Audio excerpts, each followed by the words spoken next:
کہ قد صدقت الرؤیا انا کذالک نجزی المحسنین، اے ابراہیم تو نے اپنا خواب سچ کر دکھایا۔ اسی طرح حضور علیہ الصلوۃ والسلام کے ایک خواب کا ذکر فرمایا، وہاں فرمایا کہ ابراہیم تو نے اپنا خواب سچ کر دکھایا۔ اور جب آقا علیہ الصلوۃ والسلام کے خواب کی باری آئی تو سورہ فتح میں فرمایا لقد صدق اللہ رسولہ الرؤیا بالحق، اللہ نے اپنے حبیب کا خواب سچ کر دکھایا۔ یہ ہے شان محبوبیت۔ تو جب اللہ رب العزت قرآن پاک میں حضور علیہ الصلوۃ والسلام کے خواب کا ذکر فرما رہا ہے تو یہاں کیا خواب کا ذکر نہیں فرمایا جا سکتا تھا؟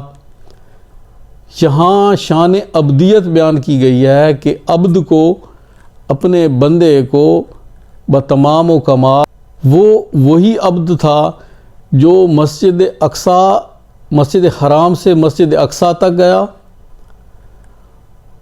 اور پھر اس کا دوسرا حصہ جو ہے وہ 29واں پارہ سورہ نجم میں بیان فرما دیا، وَالنَّجْمِ إِذَا هَوَىٰ، قسم ہے اس ستارے کی کہ جب وہ آسمان سے اترا۔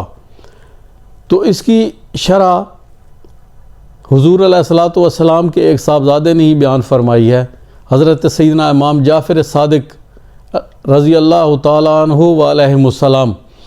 ان سے کسی نے پوچھا اس کی شرح میں کہ وَالنَّجْمِ إِذَا هَوَىٰ، اس قسم ہے اس ستارے کی جب وہ آسمان سے اترے، تو اس کا مطلب کیا ہے؟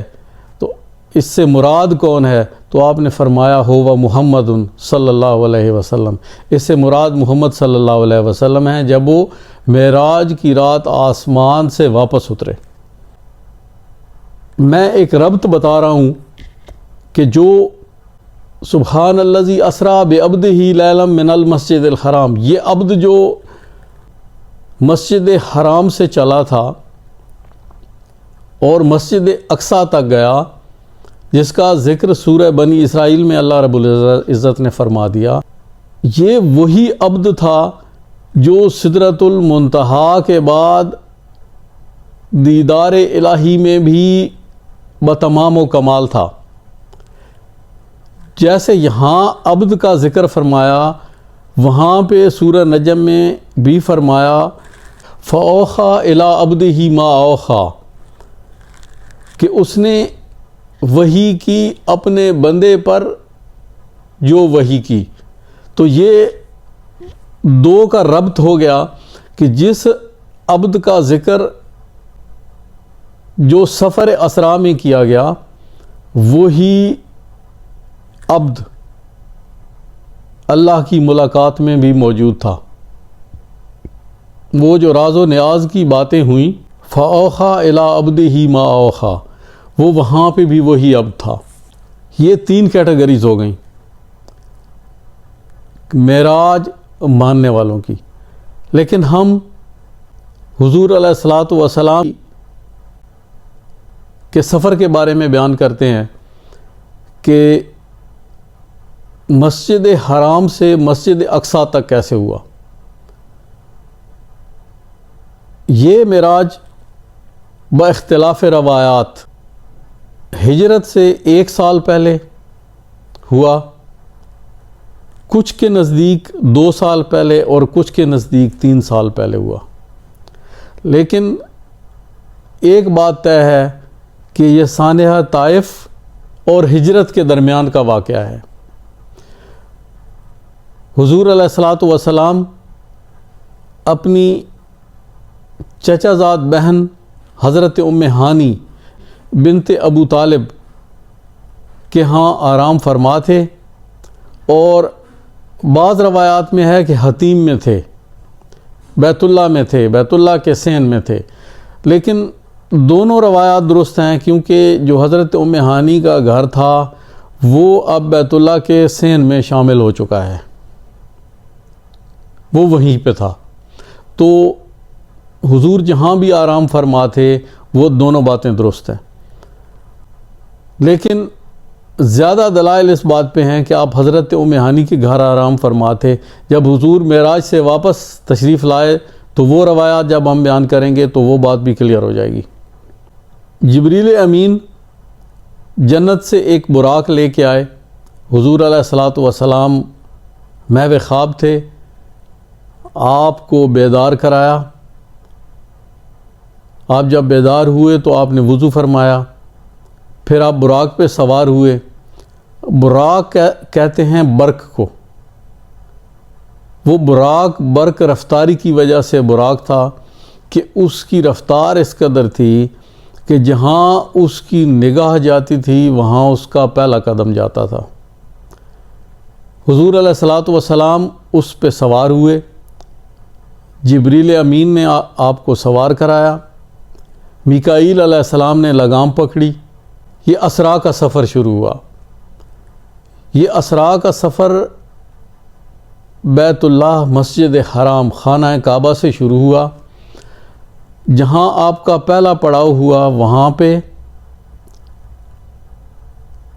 براق اترا اور جبریل نے عرض کی، یا رسول اللہ آپ یہاں نماز ادا فرمائیں۔ آپ نے 2 رکعت نماز ادا فرمائی۔ آپ نے پوچھا جبریل یہ کون سی جگہ ہے؟ عرض کیا یا رسول اللہ یہ آپ کا مقام ہجرت ہے، یہ باغات جو آپ دیکھ رہے ہیں یہ شہر مدینہ کے باغات ہیں، یہاں آپ کی ہجرت گاہ بنے گی۔ پھر آقا علیہ الصلاۃ والسلام وہاں سے روانہ ہوئے،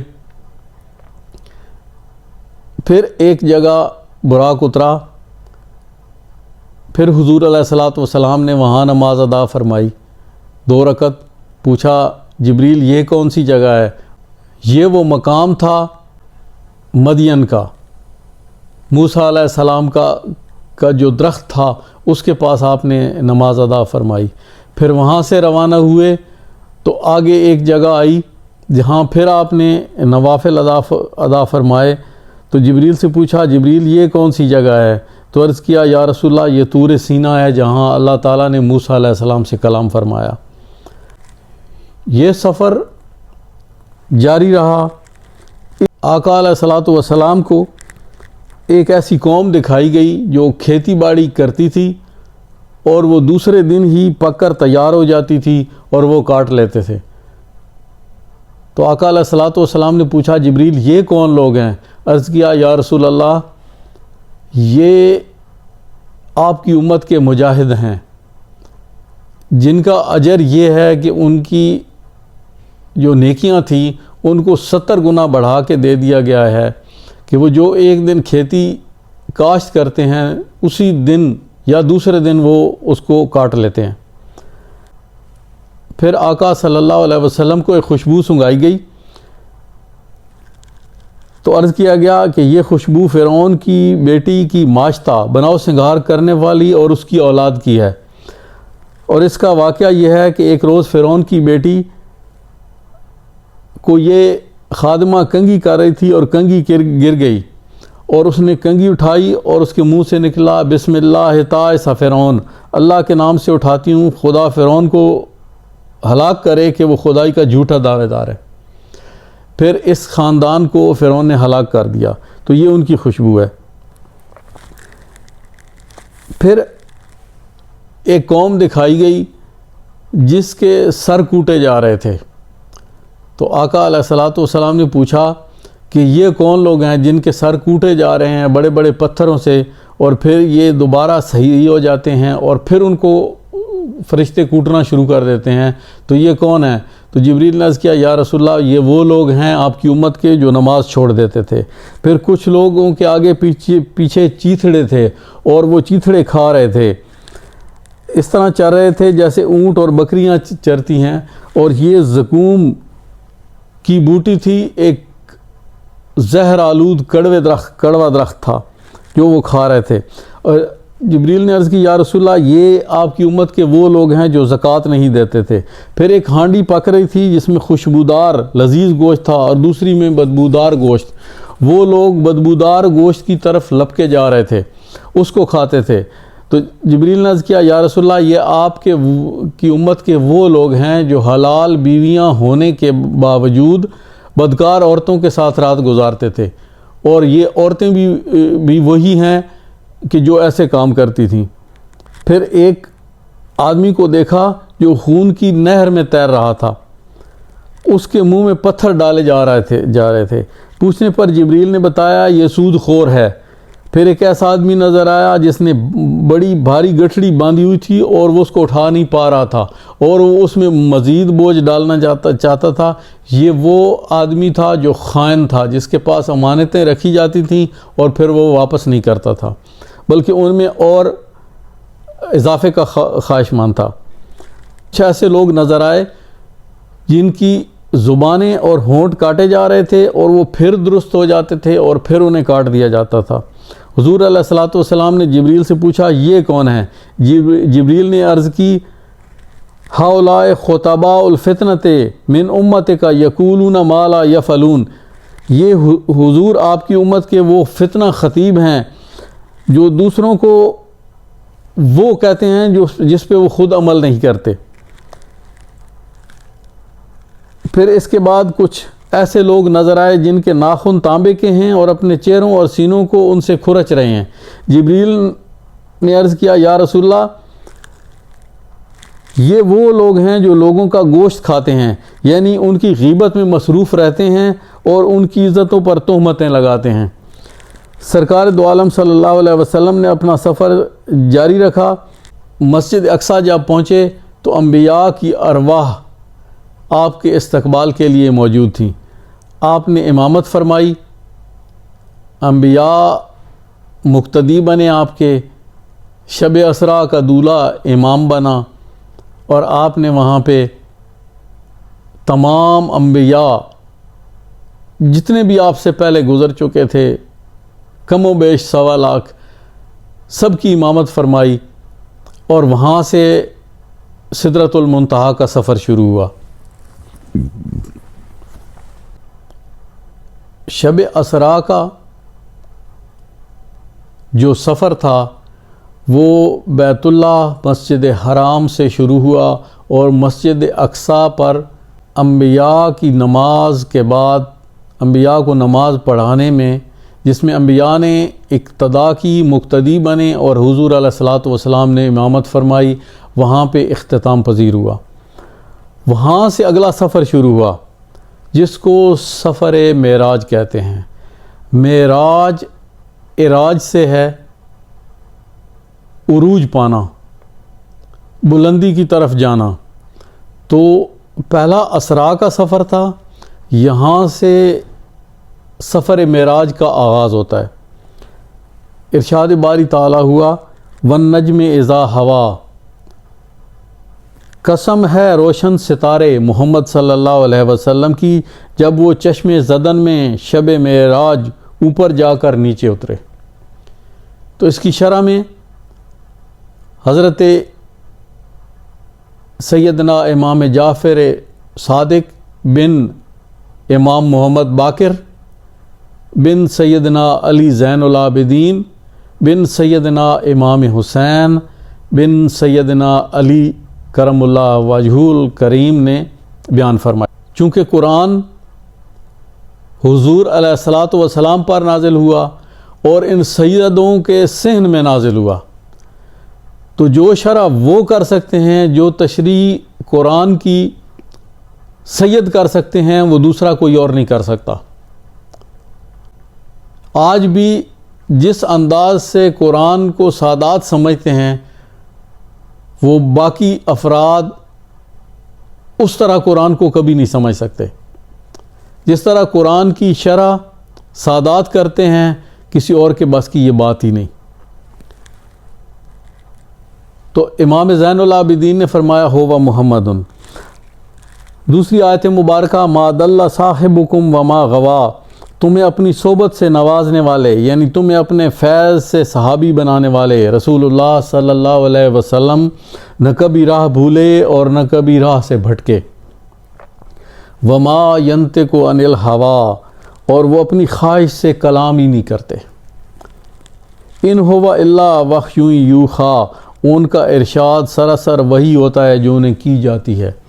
علمہ شدید القوا، ان کو بڑی قوتوں والے رب نے براہ راست علم کامل سے نوازا ہے۔ ذو مرۃ فاستویٰ، جو حسن مطلق ہے پھر اس جلوہ حسن نے اپنے ظہور کا ارادہ فرمایا۔ وَهُوَ بِالْأُفْقِ الْأَعْلَىٰ، اور وہ محمد صلی اللہ علیہ وسلم شب معراج عالم مکان کے سب سے اونچے کنارے پر تھے، یعنی عالم خلق کی انتہا پر تھے۔ یہ وہ مقام ہے جہاں حضور علیہ الصلاۃ والسلام مسجد اقصیٰ سے سدرۃ المنتہا تک پہنچے۔ وہ عالم خلق کا سب سے اونچا کنارہ تھا۔ اس سے آگے کے حالات نہ آپ سمجھ سکتے ہیں، نہ میں سمجھ سکتا ہوں، نہ فرشتوں کو معلوم تھا۔ یہ وہ مقام تھا، یہ سدرۃ المنتہا کا مقام تھا کہ جہاں پہ جبریل امین نے بھی جا کے آگے عرض کیا کہ یا رسول اللہ، اس سے آگے اللہ جانے اور اللہ کا رسول، میں اس سے آگے نہیں جا سکتا، میری استطاعت اس سے آگے نہیں ہے، میرا کام یہاں پہ ختم ہو گیا۔ لیکن یہ عالم خلق سماوات کا وہ انتہا تھی۔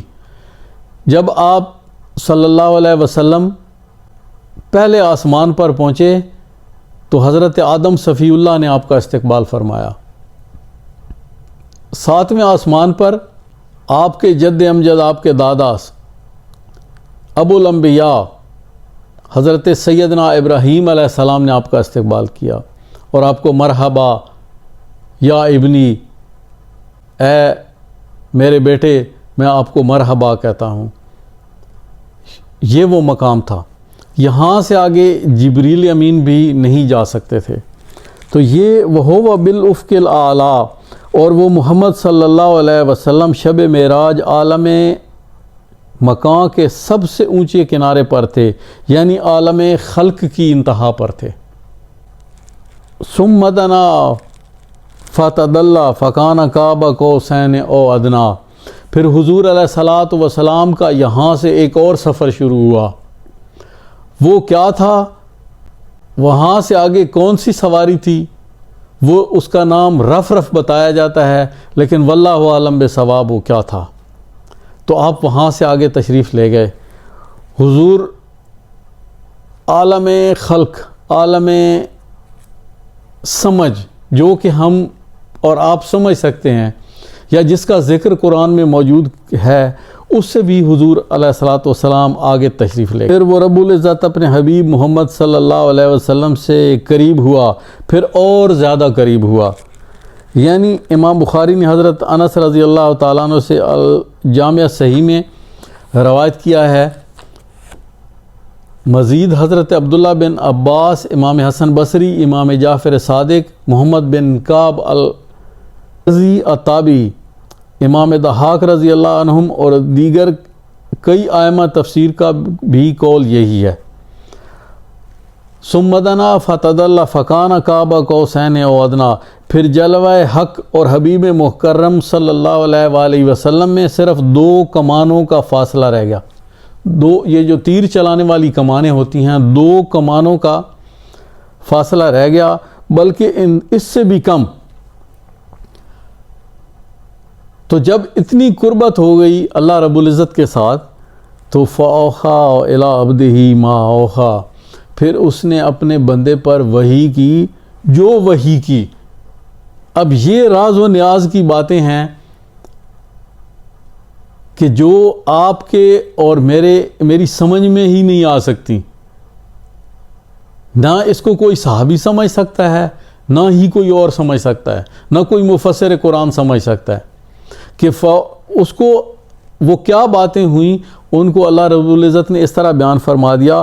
فَأَوْحَىٰ إِلَىٰ عَبْدِهِ مَا أَوْحَىٰ، اس نے اپنے بندے پر، پس اس خاص مقام قرب و وصال پر اس اللہ نے اپنے عبد محبوب کی طرف وحی فرمائی، جو بھی وحی فرمائی۔ چونکہ وہ بات سمجھ میں نہیں آ سکتی تھی، اس لیے اس کا ذکر ہی نہیں فرمایا کہ وہ کیا راز و نیاز کی، وہ کیا باتیں ہوئیں، جب انسان وہ ہمارے سمجھنے کے لیے تھیں ہی نہیں۔ اور یہ وہ مقام ہے جہاں پہ وہ 2 آخری آیات سورہ بقرہ کی باقی تو ساری جبریل کے ذریعے آئیں، یہ جو ہے یہ براہ راست بلا واسطہ یہ اس دن آقا علیہ الصلوۃ والسلام کو عطا فرما دی گئی۔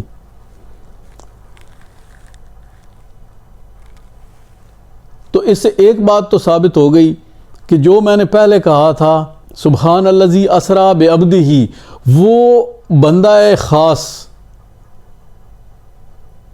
وہ پیکر عبدیت جس میں جسم بھی تھا اور روح بھی تھا، یہاں پہ بھی وہی فوخا الی عبدہ ما اوخا، وہی عبد یہاں پہ بھی موجود ہے۔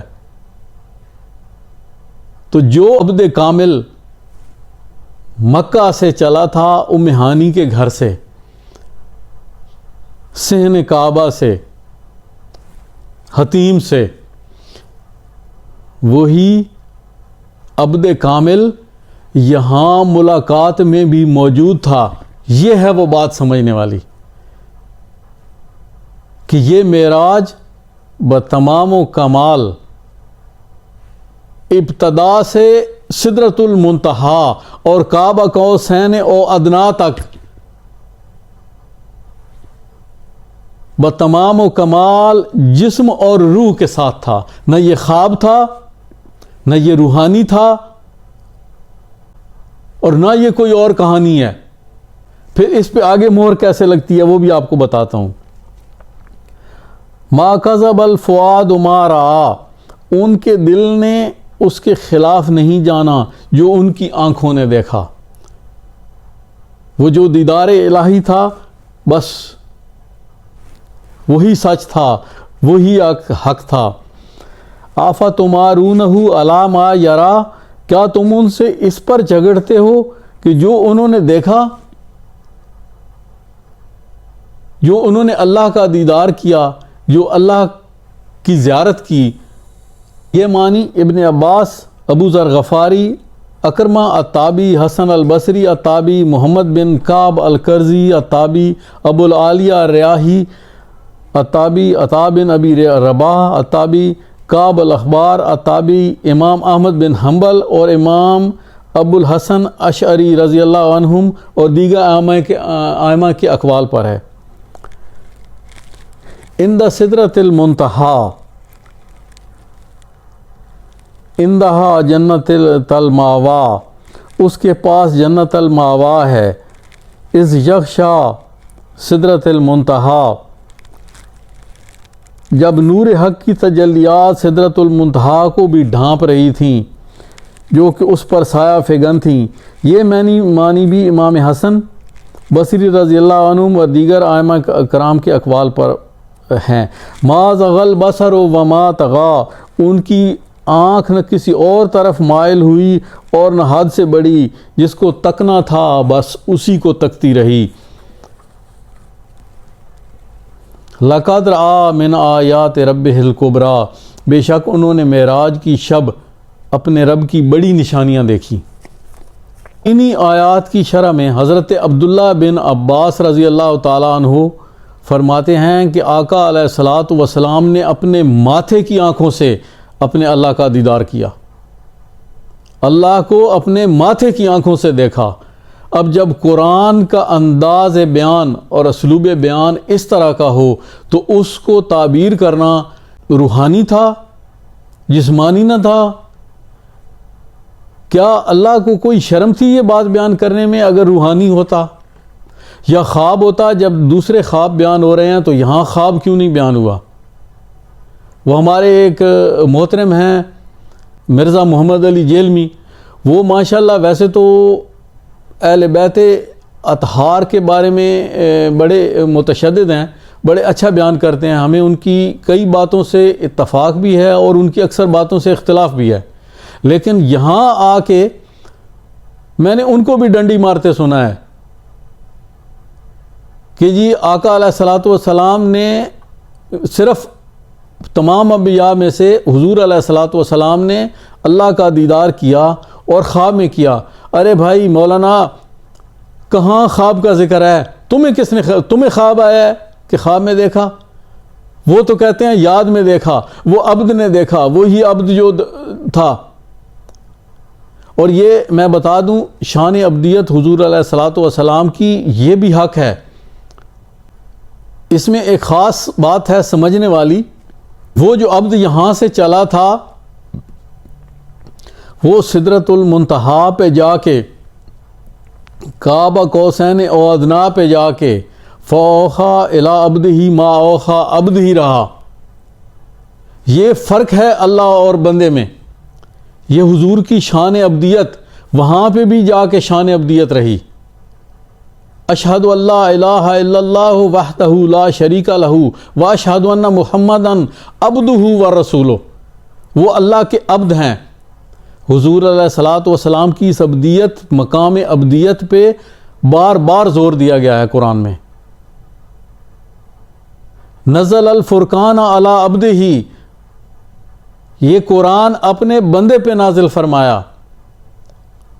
یہ ابدیت کا بار بار ذکر کیوں ہے؟ وہ جو جاہل کبھی میری شان بشریت بیان کرنے پہ وہ لال پیلے ہو گئے تھے، وہ جن کو وضو کرنا بھی نہیں آتا صحیح، تو میں ان کو بتا رہا ہوں، اور تہمتیں لگانے کے لیے ان کو موقع ملا تھا۔ تہمتوں میں وہ ید طولہ رکھتے ہیں، تو میں اس کا بھی ذکر کرتا جاؤں کہ حضور علیہ الصلوۃ والسلام کی شان ابدیت اس لیے بھی یہ پہ زور دیا گیا ہے کہ مکہ میں اور عرب میں اس وقت مشرکین کا دور تھا۔ کفار جو تھے وہ سارے مشرک تھے، اور اس سے پہلے کیا ہوا کہ سیدنا عیسیٰ علیہ السلام کو عیسائیوں نے کیا کہا؟ اللہ کا بیٹا۔ ان کے چند معجزات دیکھے، گنے چنے معجزات ان کو عطا ہوئے، تو ان کو اللہ کا بیٹا کہہ دیا۔ اور یہودیوں نے حضرت عزیر علیہ السلام کو اللہ کا بیٹا کہا، کیونکہ وہ گنجے کے سر پہ ہاتھ پھیرتے تھے اور بال اگاتے تھے، بس اس بات پہ انہوں نے ان کو اللہ کا بیٹا کہہ دیا۔ تو یہ شرک شروع ہو جاتا اگر حضور علیہ الصلوۃ والسلام کی ابدیت پہ اتنا زور نہ دیا جاتا۔ یہ ایک خاص نکتہ ہے، علماء بھی سن لیں کہ حضور علیہ الصلوۃ والسلام تو سراپا معجزات ہیں۔ کبھی سورج پلٹ رہا ہے، کبھی اقتربت الساعۃ وانشق القمر، انگلی اٹھی اور چاند دو ٹکڑے ہو گیا، کبھی ہاتھوں سے دست مبارک سے چشمے رواں ہیں، کبھی کھجوریں صبح بوئی جاتی ہیں شام کو پھل دے دیتی ہیں، کبھی کچھ ہو رہا ہے کبھی کچھ ہو رہا ہے۔ یہی معجزہ دیکھ لیں معراج کا۔ تو اگر حضور علیہ الصلوۃ والسلام کی ابدیت بیان نہ کی جاتی تو یہ سن لو، حضور علیہ الصلوۃ والسلام کو لوگ اللہ کا بیٹا تو درکنار خدا مانتے۔ اس لیے حضور علیہ الصلوۃ والسلام تو شرک کو اپنے قدموں تلے روندنے آئے تھے۔ اس وجہ سے آقا علیہ الصلوۃ والسلام کو یہ مقام نصیب ہوا، شان ابدیت سدرۃ المنتہا تک گئی لیکن شان ابدیت رہی۔ لیکن وہ جو فرمایا بشر مثلکم، میں تمہاری مثل ہوں، وہ مثل صرف وہ مثال کیا، مثال کبھی اپنی اوریجن پہ نہیں ہوتی، کبھی اصلیت پہ نہیں ہوتی۔ میں پہلے بھی بیان کرتا ہوں کہ ایک بلب ہے، ہم کہتے ہیں کہ اس بلب کی روشنی ایسے ہے جیسے سورج کی روشنی، تو کیا وہ بلب سورج ہو گیا؟ یا ان کی بشریت معاذ اللہ ہمارے جیسی تھی؟ لیکن حضور علیہ الصلوۃ والسلام کی جیسے نورانیت کا انکار کفر ہے، اسی طرح حضور علیہ الصلوۃ والسلام کی شان بشریت اور شان ابدیت کا انکار بھی کفر ہے۔ خدا اور مصطفیٰ کے درمیان اللہ اور بندے کا فرق مٹانا یہ کفر ہے۔ جس طرح یہ فرق مٹانا کفر ہے، اس طرح اور کوئی فرق ڈالنا بھی کفر ہے۔ بس یہ بات ہے سمجھنے والی، اگر کسی کے سمجھ میں آئے۔ اب چلتے ہیں، حضور علیہ الصلوۃ والسلام جب واپس تشریف لائے، اللہ سے ملاقات کا شرف حاصل ہو چکا، تو پھر آپ نے یہ بیان فرمایا۔ اب یہ ہم تیسری سٹیج میں آتے ہیں حضور علیہ الصلوۃ والسلام کی معراج کی، کہ واپسی پہ جو مرحلہ شروع ہوا، تو حضرت ام ہانی کے گھر صبح آپ نے حضرت ام ہانی کو یہ بتا دیا کہ اس طرح میں نے رات کو سیر کی، معراج پہ گیا، اللہ سے ملاقات ہوئی، اور میں یہ بات جا کے قریش مکہ کو بتاتا ہوں۔ آپ سین کعبہ کی طرف جب چلے کہ وہ چچا زاد بہن حضرت ابو طالب کی صاحبزادی حضرت علی کرم اللہ وجہہ کی بہن، وہ آپ کے پیچھے دوڑیں اور انہوں نے حضور علیہ الصلوۃ والسلام کا پلو پکڑ لیا، یا رسول اللہ آپ ادھر مت جائیں۔ اور یہ بات یاد رکھیں، یہ ابھی مسلمان نہیں ہوئی تھی، یہ فتح مکہ کے وقت مسلمان ہوئی ہیں، اکثر لوگوں کو یہ بات بھی معلوم نہیں ہوگی۔ تو انہوں نے آپ کا پلو پکڑ لیا کہ اے میرے امّ جان، اے میرے ام کی جان، اے میرے چچا کی جان، آپ مت جائیں، وہ آپ کو جھٹلائیں گے، آپ ایسی بات ان کے سامنے نہ کریں۔ لیکن حضور علیہ الصلوۃ والسلام کا جو یقین تھا، سبحان اللہ، آپ وہاں سے نکلے اور سیدھے سین کعبہ میں، وہاں ابو لہب بھی تھا، ابو جہل بھی تھا، تو آپ نے وہاں پہ اپنا یہ سفر معراج بیان فرما دیا۔ اب لگے وہ بدکنے کہ جی یہ کیسے ممکن ہو گیا، جو کمزور عقیدہ مسلمان تھے وہ مرتد ہو گئے۔ یہ جو رضی اللہ عنہ لگائے رکھتے ہیں نا، ان کے لیے بھی یہ سبق ہے۔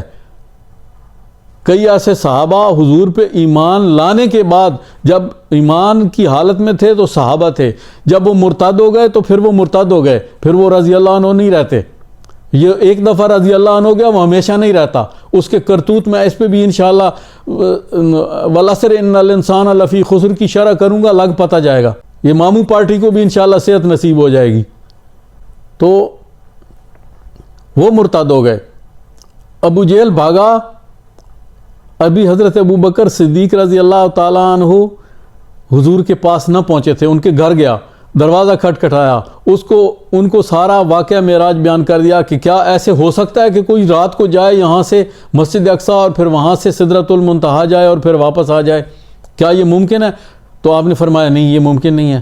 تو انہوں نے کہا چلو اب کم بن گیا، گمراہ کرتے ہیں۔ تو انہوں نے کہا کہ پھر دیکھ، وہ جو تیرا محبوب ہے نا، تیرا مربی، وہ یہ بات کر رہا ہے کہ میں رات کو گیا ہوں مسجد حرام سے مسجد اقصیٰ تک اور مسجد اقصیٰ سے سدرۃ المنتہا تک، اور پھر میں واپس آ گیا ہوں۔ تو پوچھا کہ کیا واقعی حضور نے یہ کہا ہے؟ تو انہوں نے کہا واللہ حضور یہی کہہ رہے ہیں۔ ابو بکر صدیق رضی اللہ تعالیٰ عنہ گویا ہوئے انا اصدقہ، میں اس کی تصدیق کرتا ہوں۔ اب یہاں سے ہی ابو بکر صدیق ہو گئے، اور سیدنا علی کرم اللہ وجہہ فرماتے ہیں کہ یہ صدیق کا لقب جب آپ نے تصدیق کی تو اللہ رب العزت نے آپ کو عطا فرمایا، اور حضور علیہ الصلوۃ والسلام کو وہی فرمائی کہ آج سے ابو بکر کا نام ابو بکر صدیق ہے، آپ کی معراج کی تصدیق کر رہے ہیں۔ پھر سے کعبہ میں آئے تو کفار مشرکین حضور پہ سوالوں کی بوچھاڑ کر رہے تھے، تو انہوں نے کہا کہ آپ نے اس سفر میں کچھ اور چیزیں دیکھی ہوں گی، ہمارے کئی قافلے گئے ہوئے ہیں راستے میں۔ تو آپ نے فرمایا ہاں میں نے کئی قافلے دیکھے، ایک جگہ میں رکا، وہاں پہ قافلے کا پڑاؤ تھا، میں نے ان کا پانی پڑا ہوا تھا ڈھکا ہوا، میں نے ڈھکن اٹھایا، پانی پیا اور پھر میں نے ڈھکن رکھ دیا۔ تو ان کی سواریاں، ان کے جو اونٹ تھے وہ میرے براق سے ڈرے اور بدک گئے، وہ قافلہ فلاں جگہ اور فلاں دن وہ آ جائے گا، یہاں پہنچے گا۔ پھر اس کے آگے ایک سفید رنگ کا اونٹ ہوگا جس پہ 2 بورے لدے ہوں گے، یہ اس کی نشانی ہوگی۔ پھر انہوں نے کہا کہ جی ان کو پتہ تھا کہ حضور کبھی مسجد اقصیٰ نہیں گئے، اور اکثر قریش جاتے رہتے تھے قافلے لے کے تجارتی۔ تو انہوں نے کہا کہ آپ بتائیں کہ اس کے دروازے کتنے ہیں، اس کی کھڑکیاں کتنی ہیں، اس کے شیطیر کتنے ہیں چھت میں۔ تو اللہ رب العزت نے حرم کعبہ اور مسجد اقصیٰ کے درمیان تمام پردے اٹھا دیے، حضور دروازے گنتے جاتے اور ان کو بتاتے جاتے، حضور شیطیر اور کڑیاں بھی گنتے جاتے چھت کی اور ان کو بتاتے جاتے اتنی ہیں، محراب کس جگہ ہے، کدھر ہے، فلاں اینٹ کا رنگ کیسا ہے، وہ سارا حضور بتاتے جاتے۔ تو آپ نے تمام جو مسجد اقصیٰ تھی اس کا حلیہ بھی بتا دیا اور وہ قافلوں کا بھی بتا دیا۔ اب انہوں نے کہا جی وہ آئیں گے کب؟ تو آپ نے فرمایا فلاں دن قافلہ آئے گا، وہ سورج کے غروب ہونے سے پہلے آئے گا۔ اب وہ اس قافلے کا انتظار کرنے لگے، سب لوگ پہاڑ کے اوپر چڑھے ہوئے ہیں اور نظریں جمائے بیٹھے ہیں کہ وہ قافلہ لیٹ ہو جائے یا نہ آئے تو ہم بگل بجا دیں گے کہ آپ نے معاذ اللہ یہ جھوٹ بولا ہے. تو ایک آدمی مغرب کی طرف دیکھ رہا تھا سورج ڈوبنے کی طرف, تو اس نے کہا چیخ کر وہ سورج غروب ہوا. ادھر سیدنا ابو بکر پکارے ظالموں وہ قافلہ آ گیا جس کا تمہیں انتظار تھا. تو حضور علیہ الصلوۃ والسلام کا معجزہ اللہ نے ثبوتوں کے ساتھ, جو عقلی ثبوت تھے ان کے ساتھ بھی کفار اور مشرکین کو اللہ نے سچ کر دکھایا. تو اللہ حضور کے خواب کو بھی کبھی جھوٹا نہیں ثابت ہونے دیتا. لقد صدق اللہ الرسول الرؤیا بالحق, اللہ نے اپنے حبیب کا خواب سچ کر دکھایا. وہ جو عمرے کے لیے آیا تھا کہ ہم عمرہ کرنے جائے, جب صلح حدیبیہ ہوئی, میں پھر اس تفصیل میں نہیں جانا چاہتا, وہ پھر کبھی صحیح انشاءاللہ. جو قرآن نازل ہوا تبت یدا ابی لہب و تب, ہاتھ ٹوٹے ابو لہب کے, یہ آیت اترنے کے 14 سال بعد تک ابو لہب زندہ رہا, لیکن اس کو اسلام قبول کرنے کی توفیق اللہ نے نہیں دی. کیوں نہیں دی؟ اس لیے کہ اگر وہ اسلام قبول کر لیتا تو اللہ کا قرآن جھوٹا ہو جاتا, پھر وہ آیت کدھر جاتی تبت یدا ابی لہب و تب. کسی اور کو ولد فلاں ولد فلاں ولد فلاں جی, پھر قریش میں پھر حضور علیہ الصلوۃ والسلام کے نسب میں ملا کے بیٹھے ہوئے ایک جاہل مجھ سے بحث کرتا ہے. یہ ابو لہب کون تھا؟ یہ حضور علیہ الصلوۃ والسلام کا سکا چچا تھا, یہ حضرت عبداللہ کا بھائی تھا, حضرت عبد المطلب کا بیٹا تھا. یہ تو دوسرے نمبر پہ حضور علیہ الصلوۃ والسلام کے ساتھ مل جاتا ہے. تو جو گستاخان رسول ہوں وہ کسی نسب میں ہوں, کسی نسل میں ہوں, ان کے لیے اللہ نے جہنم لکھ دی ہے اور وہ ٹلتی نہیں ہے. تو یہ بات آپ یاد رکھیے گا. تو یہاں پہ ہم سفر معراج پہ ہماری بحث آج مکمل ہوئی. دعا ہے اللہ تعالیٰ آپ کو سمجھنے اور عمل کرنے کی توفیق عطا فرمائے. وما علینا الا البلاغ المبین. السلام علیکم ورحمۃ اللہ وبرکاتہ.